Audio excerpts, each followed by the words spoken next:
Hello everyone, my name is Phil Calvert and a very warm welcome to the Financial Advisor Mastermind and Challenge.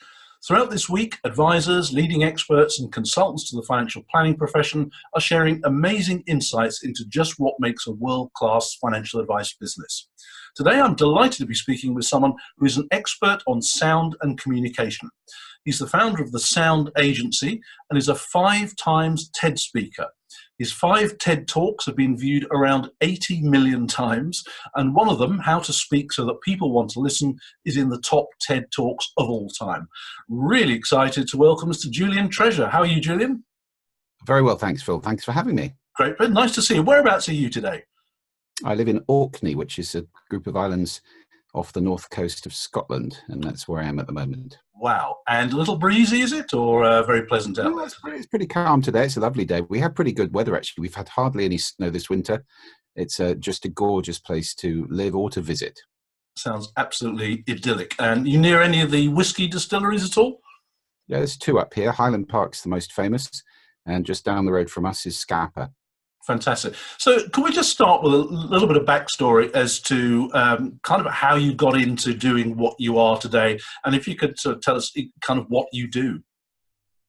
Well, the Sound Agency asks and answers the question, how does your brand sound? Sound is very important, affects us in all sorts of ways, which we can go into a little later if you want. And it's fundamental that, we experience the world in 5 senses. So it's a bit crazy that most brands traditionally have focused only on one, which is the eyes, and not thought about how sound may be undermining their brand or their customer experience in all sorts of ways. So that's what the Sound Agency does. I started that in 2003.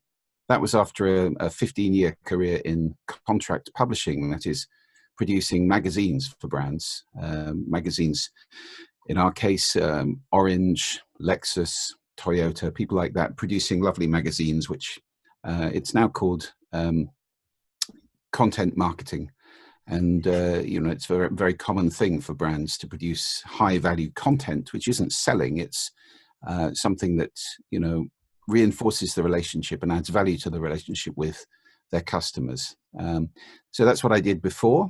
All the way through that, I was a musician. I played the drums still. And so I was listening. I mean, musicians listen to the world in a slightly different way, I think, to non-musicians. You have to, if you're in a band, you have to listen to all the other instruments at the same time. And there's a kind of multi-channel attentive listening which you develop. And so I was applying that to the world. When I sold my magazine publishing company, it occurred to me that the world sounded pretty bad. And I was then in an inquiry. Why is that? Most of the sound was made by organizations. Does it matter? And the answer is, after doing lots of research, yes, it really does. Bad sound is bad business. Good sound is good business. So there was a business opportunity there, and that's how the Sound Agency got formed. I got the opportunity to do those TED Talks, which was amazing, 5 in a row, 1 year after the other. And now I also travel the world doing keynotes and workshops on communication skills, because along the way, it became clear to me that the sound in the world that's important is not just corporate or organizational sound, it's also the sound we make as individuals. It's our voice. And most of all, underpinning everything is the fact that we don't listen as well as perhaps we used to. There's a lot of threats to listening. So listening is a key skill. And out of that came the TED Talk about listening, and then the TED Talk about speaking, which, as you said, has gone absolutely ballistic. And then the book, How to Be Heard. So that's how I came to this point we're at today. Wow.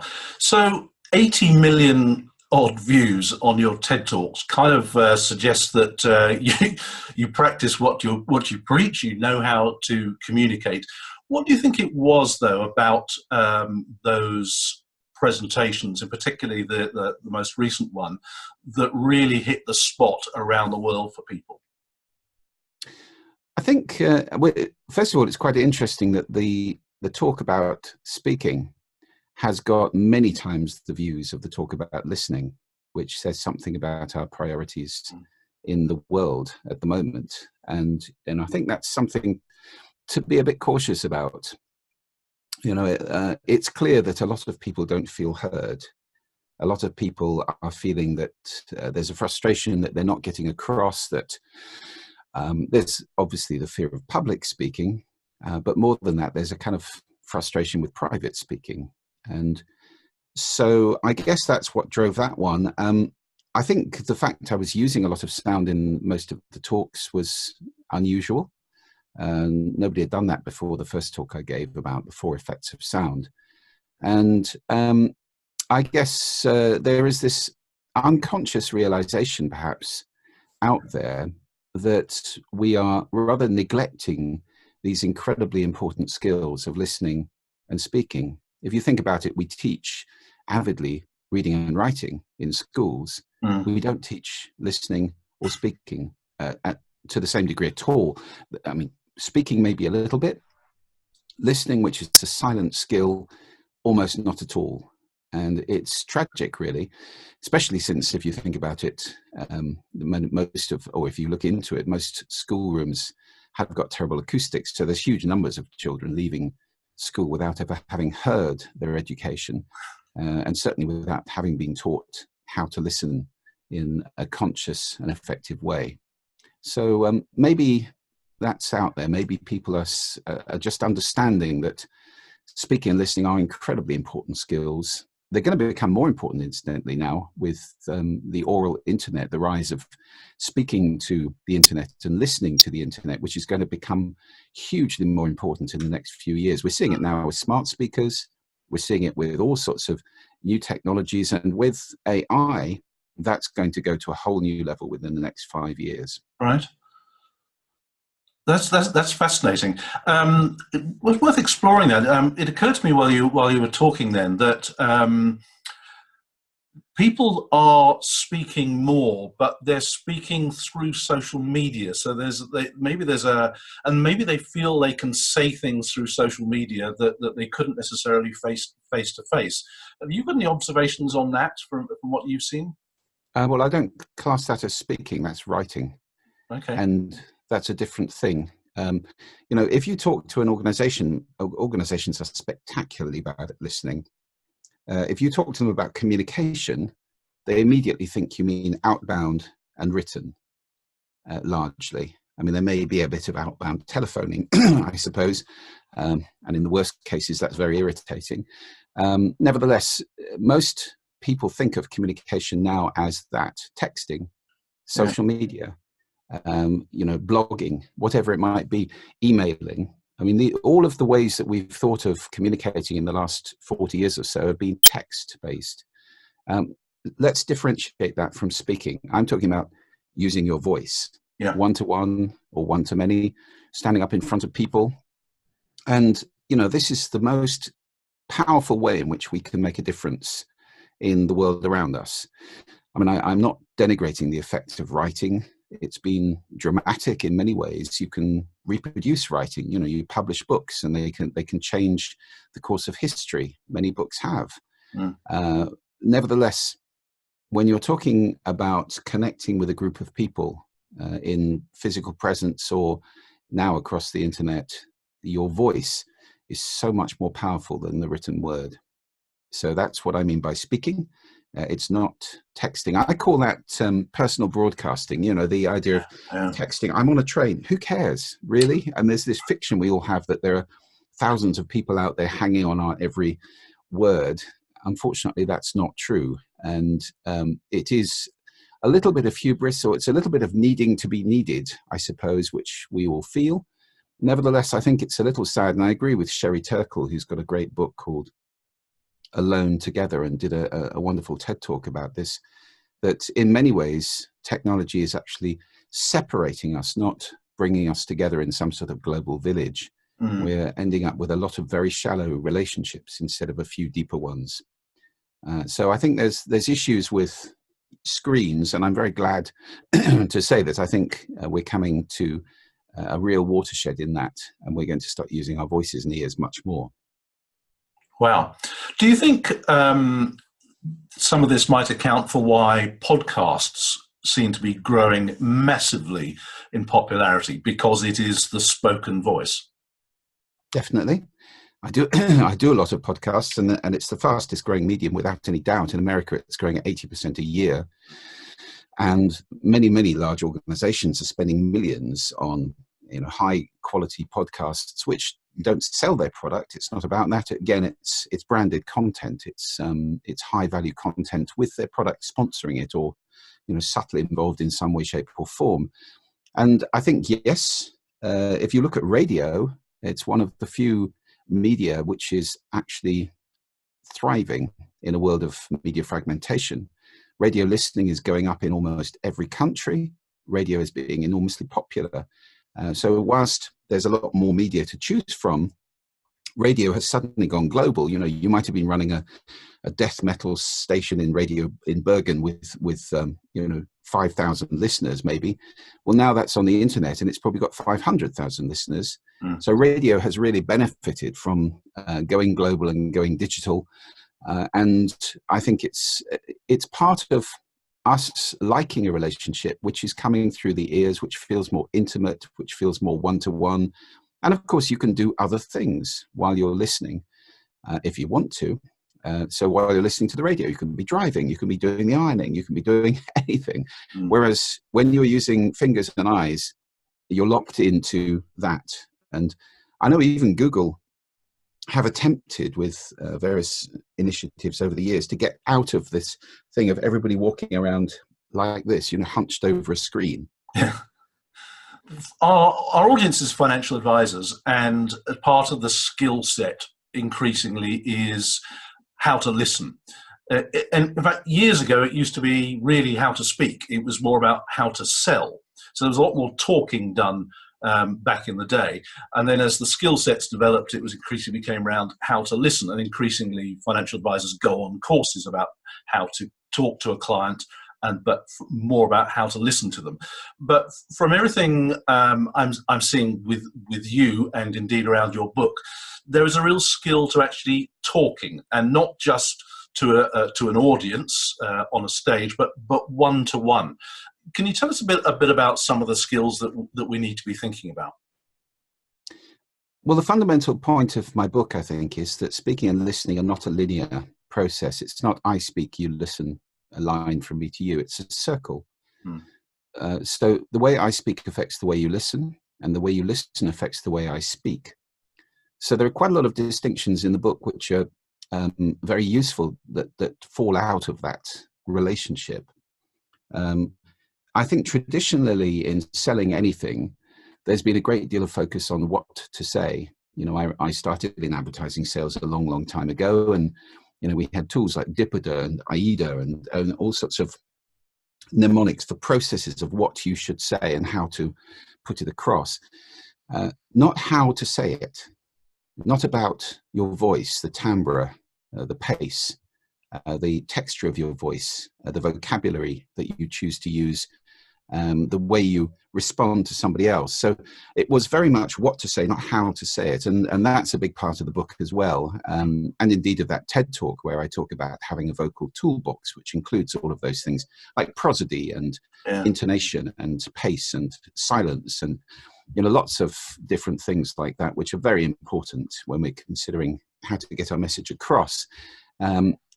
Also listening, incredibly powerful, and not simply one way of listening, but understanding that listening is a multifaceted skill, and it's something you can get better at by practicing, and there are lots of exercises in the book which help people to do that. So this circle goes on. I think one of the most important concepts perhaps that I put into the book, which would help financial advisors, is the concept of what I call a created listening. I distinguish three kinds of listening in the book. Inner listening, which is listening to your little inside voice, which in many cases can be quite destructive. The critic inside, you idiot, you've done that again, that kind of thing, where you can really gain by understanding you're not the voice, you're the one listening to the voice. You can dismiss the voice. It's not you. It may be part of you, but you're the one listening. Then there's outer listening, which is traditional listening to sound, making meaning from sound, selecting what you're going to pay attention to, and then making it mean something, which again, if you become conscious about it, can be enormously powerful. You can change your whole reality by paying attention to different things or making them mean different things. It's not just automatic. And the third listening which I think is very powerful in selling, is to understand there is a thing called created listening. That is a listening which comes from the person or people you're talking to. They've all come different roads to this point in time. They have been born into different cultures. They speak maybe different languages or different vocabularies. They have different values, attitudes, beliefs that they've gathered along the way. These are all what I call listening filters. And these are different from individual to individuals. So everybody has a listening which is unique. And it is a huge mistake to think that everybody listens like I do and to speak the same way to everybody that you meet. Now, to some degree, this is obvious. You wouldn't speak the same way to your grandmother as you would to, a teenager, perhaps, or perhaps you would.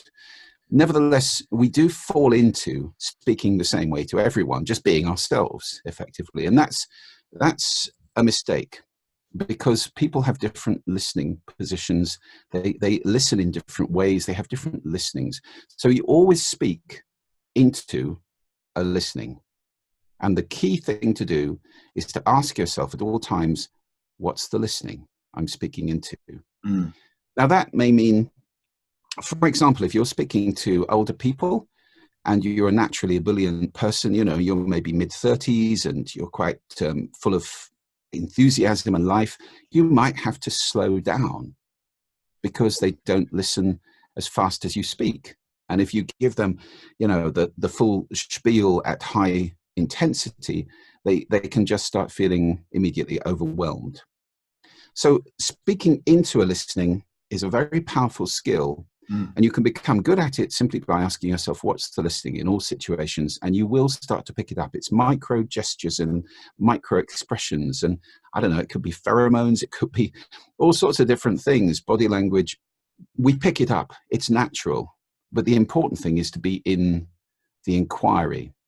So listening that way, understanding the listening you're speaking into, will make your speaking far more accurate. You'll hit the bullseye a lot more times than perhaps missing the target entirely if you're not conscious and sensitive to the listening.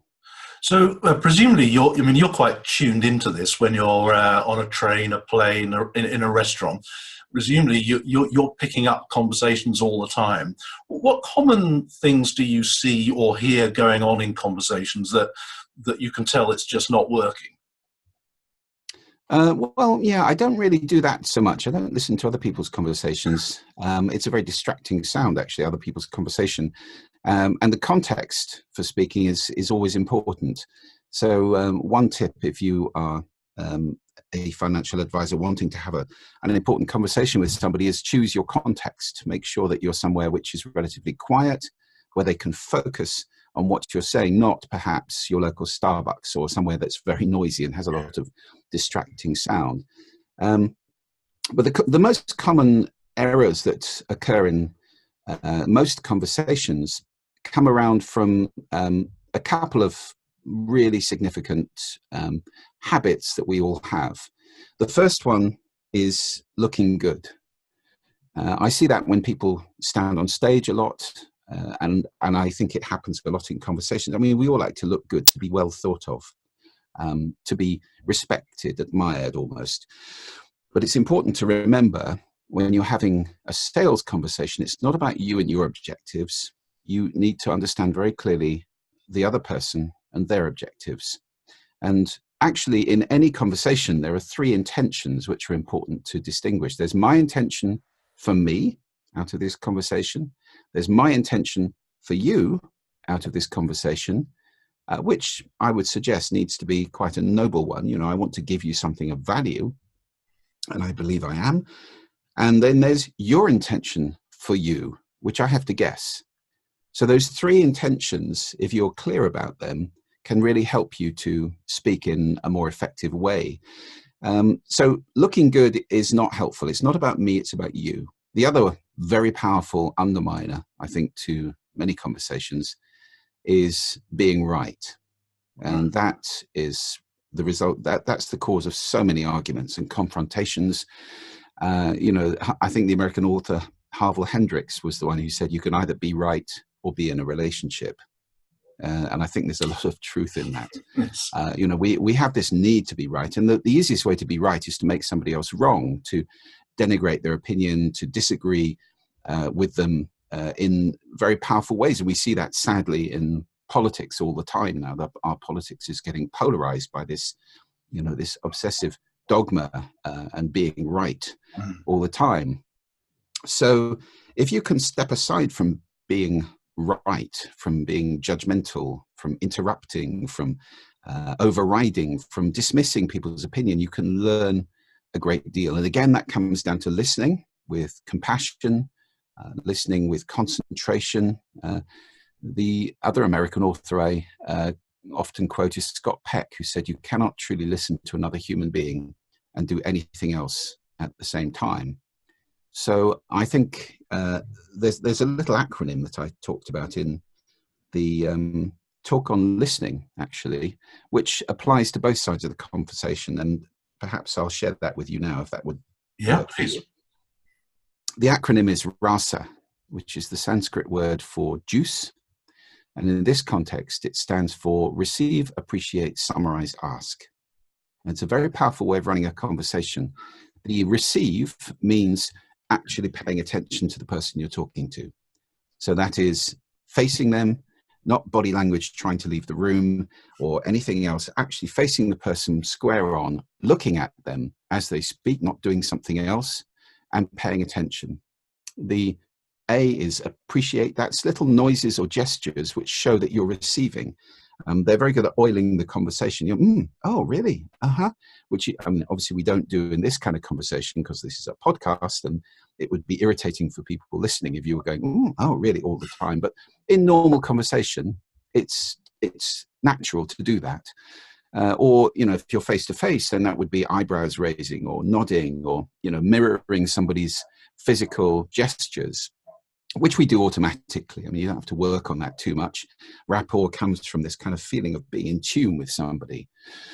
The S is summarize. And summarize is very important. It's the word so.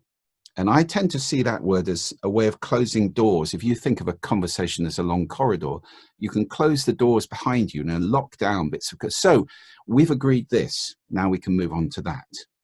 Or it's a great way of showing you've received. So what you've just said is this, is that right? And that way you can establish things, you standing on common ground through the conversation. So the word so is enormously important. Incidentally, a word that's grossly abused these days. I mean, so means this, therefore that. So, therefore, it is not the starting word of every sentence, which unfortunately gets used as these. What's your name? So I'm John. No, I don't think you're John just because I asked you. That isn't a logical sequence. There are even TED Talks where the first word when somebody gets on stage is so. And that kind of comes out of nowhere. It becomes a habit. It's a very powerful little word. If you don't have a so person in the meeting, it can be a very, very long meeting going round and round in circles. So we've all agreed this. Now let's move on to that. And then the A is ask.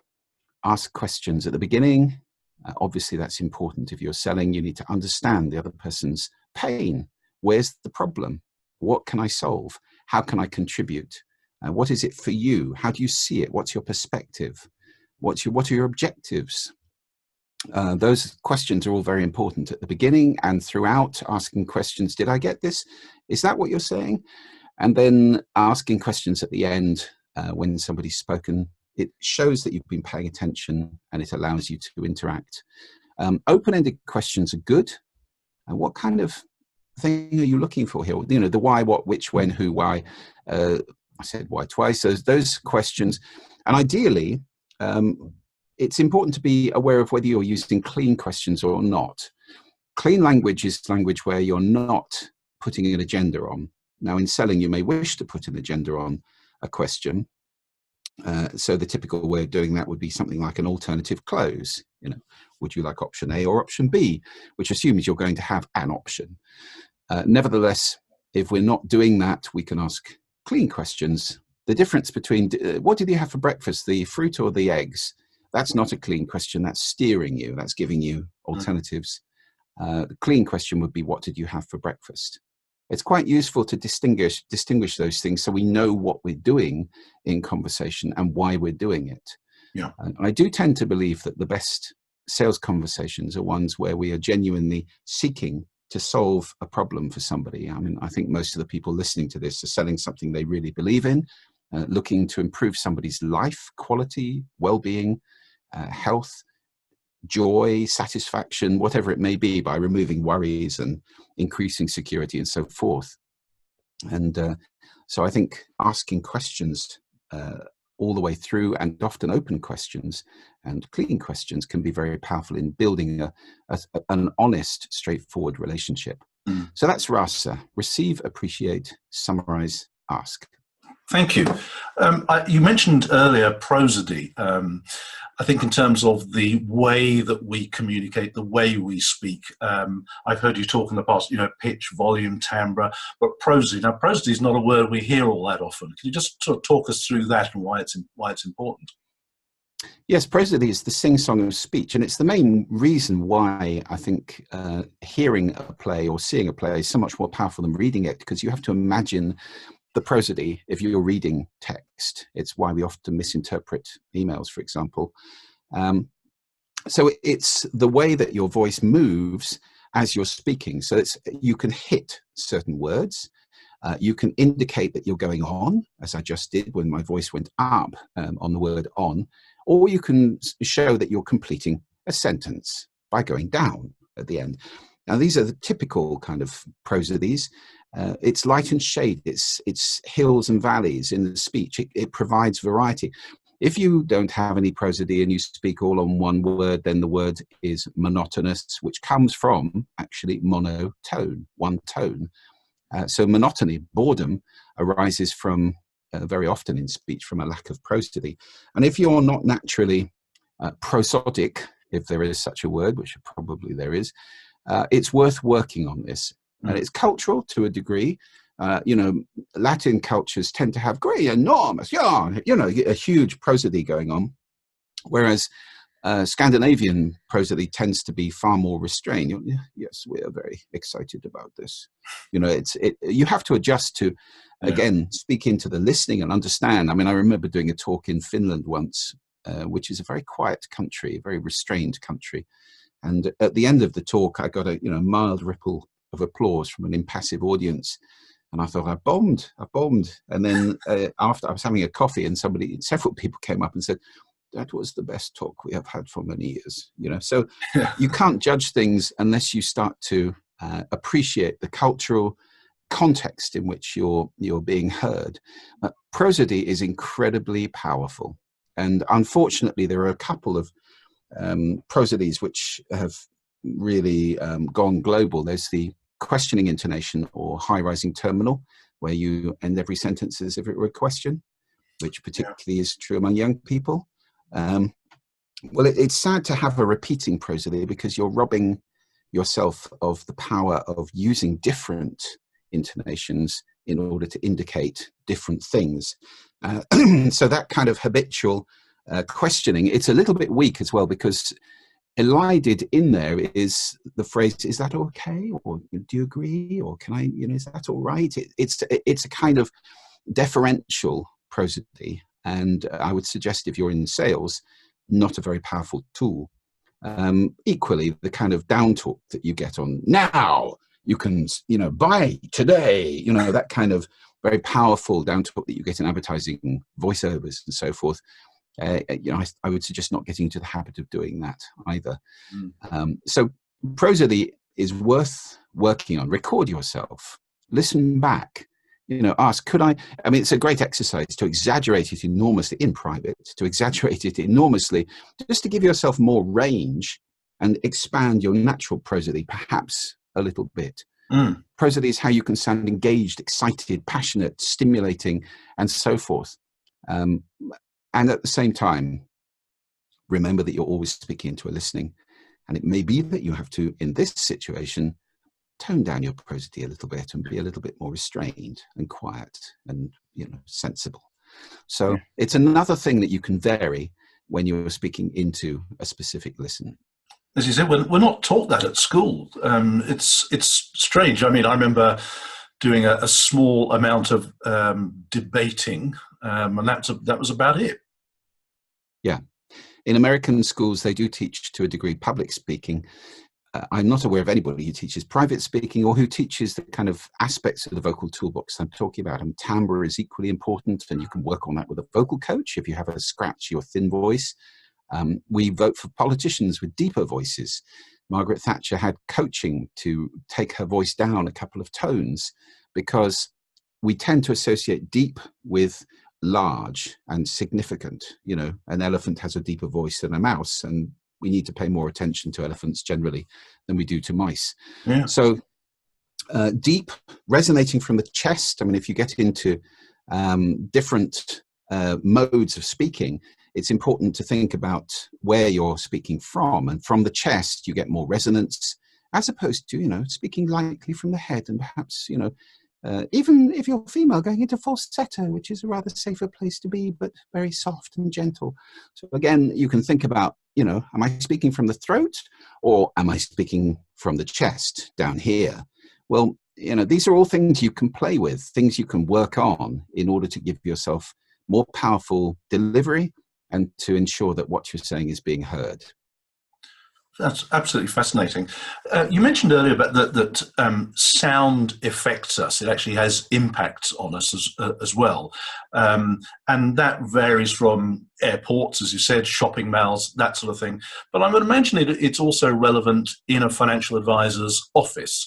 More and more clients meet financial advisors in their offices these days, and sure, they may have dressed up the reception nicely, got some nice magazines and flowers, but they probably don't think much about the sounds, do they? And you believe that's really important.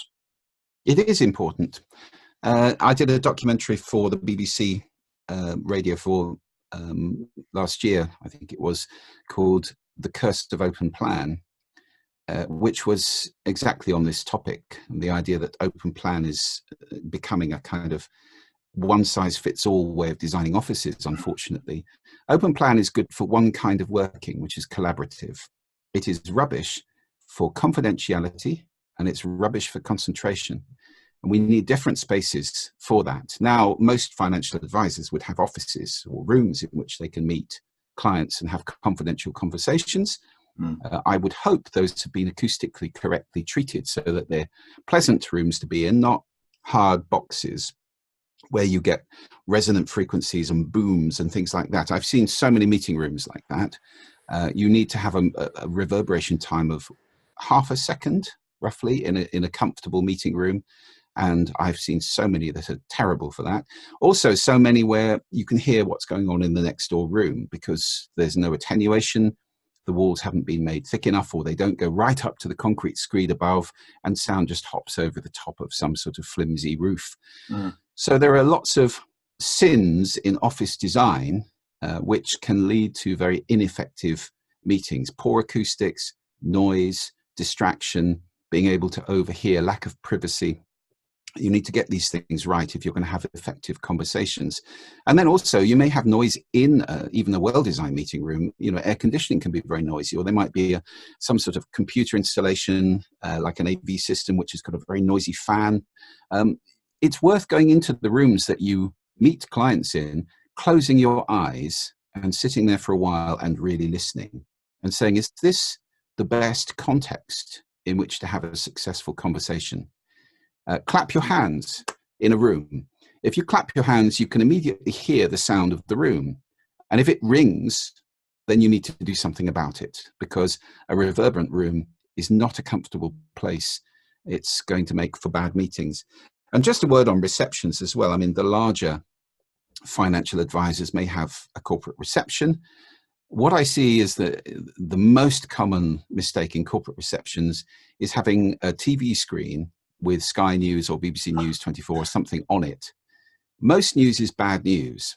And why people think that imposing bad news on the people in their reception is going to make for good meetings, I don't know. I mean, I clearly remember the most dramatic example of this I ever had. I was going for a very important meeting at the advertising agency McCann Erickson, and I was sitting in their reception as 9/11 happened on the screens.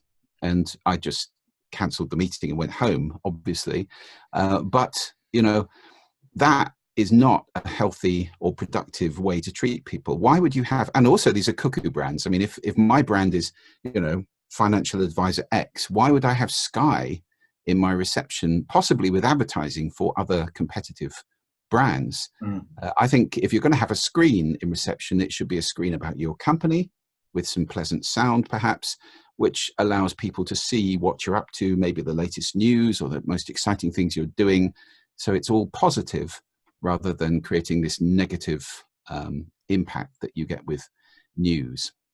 So that's an interesting thought. So as opposed to having something that people can watch, maybe have something they can listen to. I mean, what are pleasant sounds? I read somewhere that we are naturally tuned into birdsong, for example. Now, whether that's appropriate in an office, I don't know. But what are your thoughts on that? Well, it's a question of what the space is for. So you have to think very carefully about the intentions of people in the space. What are they trying to do? And then you look at the acoustics. I mean, what would work in here? And you can obviously improve those. And also, what kind of sound system have we got? Because there's no point pumping dance music through tiny little loudspeakers, Sure. For example, something you often hear in shopping centres, which is just such a big mistake. Yes, birdsong is good. It tends to make people feel secure and also alert. It's nature's alarm clock. So we all know it's time to be awake. So these are sort of deep associations. I mean, we talked about the way sound affects people. It's physiological, changes our body, heart rate, breathing, even hormone secretions and brain waves. Just think of, if you hear a sudden bang, you're flooded with cortisol and noradrenaline. So, the sound does change us physically all the time. Psychologically, it changes our mood. So you can certainly ask the question, what mood would I want people to be in my corporate reception? Then it changes us cognitively, which is where offices that are open plan are seriously diminishing productivity down to roughly a third. If you're trying to do quiet work and you can hear somebody's conversation, it's very, very distracting to be in that environment. So for quiet working, we need different kind of space. And then finally, sound affects our behavior. It affects what we actually do. There's plenty of evidence that even background music playing can change people's purchasing decisions. So we have to be quite careful about the sound we're putting into spaces and think, is it supportive? Is it appropriate? Is it effective? In a corporate reception, I wouldn't particularly be playing anything, but if you wanted to, you could have some biophilic sound if you're into biophilia, which is a very big trend now in office design. If you're bringing the outside in with plants and so forth, why not have some outside sound to go with them? Maybe some running water or some bird song. Wind, water and birds tend to be sounds that we can very easily adapt to. They're healthy, according to all the evidence. They tend to, for example, birdsong has been used to help people recover from strokes, and it's been proved to be very effective. So they tend to be healthy, easy, they're stochastic, easy sounds to put aside and not to pay attention to, and yet leaving us feeling perhaps connected with nature and feeling good. Yeah. You could have music if there's any kind of musical genre that is particularly appropriate for your business. But I have been into lots of, firms of solicitors or banks where they have music play, pop music playing. And you think, what has this got to do with them? Nothing. It's just irritating, probably for the amusement of the receptionist who's bored. So think about supporting people, appropriateness, what are your brand values? How can you express those in sound? That's exactly what the sound agency does all the time. And there are clear, measurable business benefits from getting your sound right in your office environment, even with small offices. Yeah, I would say so. I would say it's a great way of expressing your brand if you have a brand. I mean, if you're too small to have a brand, then you just think about the connection with customers and how you could improve their experience in meeting rooms through the customer journey. Have somebody walk you through the customer journey that you are taking your clients through, blindfolded, and listen, squeaking doors, banging this, that, and the other, buzzing this, humming that. There are all sorts of sounds which are actually unconsciously undermining your effort to give somebody an excellent experience. And if you have a brand, then that's a whole nother level where you can be asking the question, how does our brand sound? How would sound best express our brand in appropriate ways in each situation. And when you get to the actual working space, then that's more a question of asking, is it too loud? Anything over 65 decibels is actually unhealthy. And it's been shown that living or working long-term in sound like that, which incidentally teachers do in schools, can actually increase your risk of heart attack or stroke. Right. So teachers may be shortening their lives by working in these very loud classrooms and having to shout the whole time. And it's not good for anybody working, a sales office can get pretty loud, and anything over 65 decibels is unhealthy. It's going to create stress and high staff turnover. By the same token, an office can be too quiet. I've been in offices where the turning of a piece of paper is a major event and elicits tuts from people who are, deep in whatever they're doing. Well, that's too quiet, because if I take a phone call, hi, Mum, can I call you back, please? Because I've got 20 people listening to me. It's extremely humiliating for me. Well, not humiliating, but intimidating. And it's also off-putting for every single person in that office who can hear every word of my conversation. So we need privacy or privacy in that office. We need to create that, perhaps with some masking sound, which is normally delivered by a system in the ceiling. Typically they sound like, and it's not very healthy. It's white noise or brown noise or pink noise filtered. I would think the newer systems, which tend to use things like running water, are going to be much more productive. And incidentally, the old thing about running water making people go to the loo, that's an old wives' tale. There's no evidence for that at all. And certainly once you habituate to a sound like running water, it can be very powerful in creating the privacy that you need and giving you a nicer experience through the day. Is even in smaller businesses, like a small financial advisor's office, is there a case for thinking about audio branding these days? And we're quite proud of our visual branding, but what about what we sound like? And where could that be? Would it be just something like in the answer phone message or the doorbell? What sort of areas could they do that? Well, if you have a brand, if you have a logo and a brand, I would certainly ask the question, does the sound we make reinforce that or undermine it? Because every organization is making sound. You're not making no sound. I mean, I remember talking to a big supermarket once who told me, oh, we don't have sound in our supermarkets, by which they meant we're not playing music, but there's plenty of sound in there. Squeaking trolleys, buzzing chiller cabinets. I mean, it's like a factory in some of those places. So yeah, you can become conscious of the sound you're making. It is certainly important to ask the question, what sound are we making? How is it affecting customer experience and our brand? And there are many avenues for asking that question. There's your marketing. Do you advertise? Do you use radio, TV, or do you have films on YouTube, or use social media where sound is or could be involved? The telephone, incredibly important. I mean, I think more business is lost by poorly designed voice activated systems or interactive systems on the the press 1 for this, press 2 for this, and I have been recently with some organizations. I've been through 7 levels of that before I get to what I actually want. And normally, once you finally get there, it isn't what you wanted anyway. The option you wanted isn't there. And they often don't give you an opportunity to speak to a real person immediately at every level. And if we do give that, which is a very good idea, we need to put people in a queue, tell them how long the queue is, and offer them a callback option. So most of those IVR or automated call handling systems are appalling. They're designed by technical people, not marketing people. And I really advise anybody listening to this who's got one of those to do some secret shopping. Just call your own number. And imagine, put yourself in various scenarios as a customer and just ask yourself, how do I get through? Is this actually serving? And then there's, yes, on hold music. I mean, telephone is a whole art in itself. Perhaps you need to have a brand voice. You need to think about, is our brand masculine or feminine? Is it fast or slow? Is it polite and formal, or is it cheeky and informal?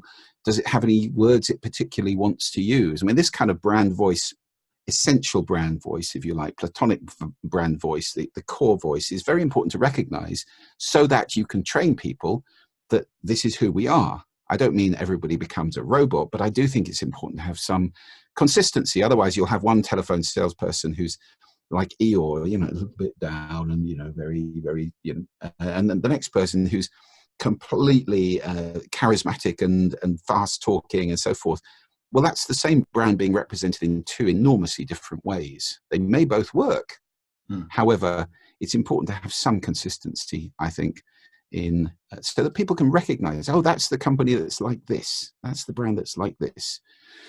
So telephone, very important. Music, if you use it, needs to be very carefully thought about. For goodness sake, don't leave it to your receptionist to choose music in your reception, because that person probably doesn't understand the brand or doesn't care. If they did, they're much more interested in their own amusement. And I've come across that many times. And in shops and all sorts of places where people bring in their own CDs. Even Harrods, when we worked with them, people were bringing in their own CDs, and you were having, you know, there was like drum and bass in the couture department, which is not what I would have or what we advised them to put on. So yeah, all sorts of areas. You might want a sonic logo. That's a little sound like Intel's dun, dun, dun, dun, which summarizes the brand. I mean, not every brand should have one of those, and it's not, we get people phoning us up and saying, can we have a bing bong, please? That's not what we do. And the core is to go back to the brand and ask, how can this best be expressed in every touch point? Maybe you've got an app. Is there sound in that? Or could there be? You've got a website. Is there sound there? Could there be? Your office journey, we've talked about. There are all sorts of ways and means in which sound touches people.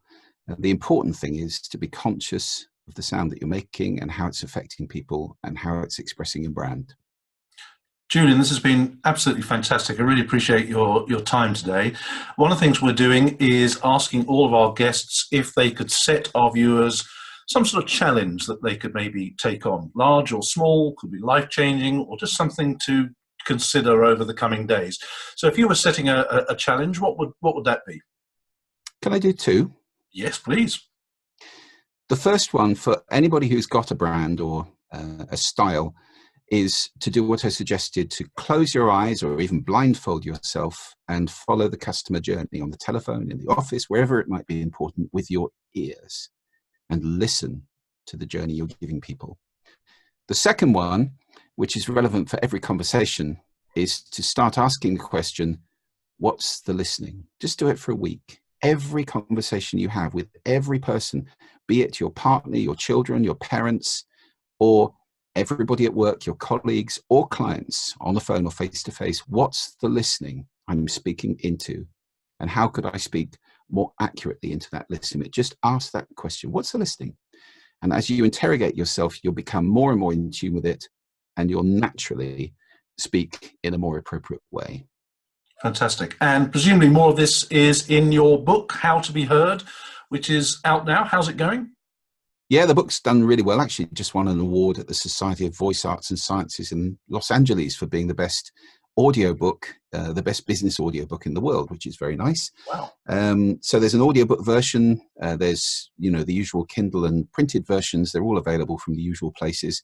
And it's going really well. I'm excited about that because I've poured into that book, you know, everything I could think of after all these years of thinking about it, about the power of conscious speaking and conscious listening and how those things affect each other. It's full of exercises which will help. So I do commend it to anybody, and you can find out more about me on juliantreasure.com.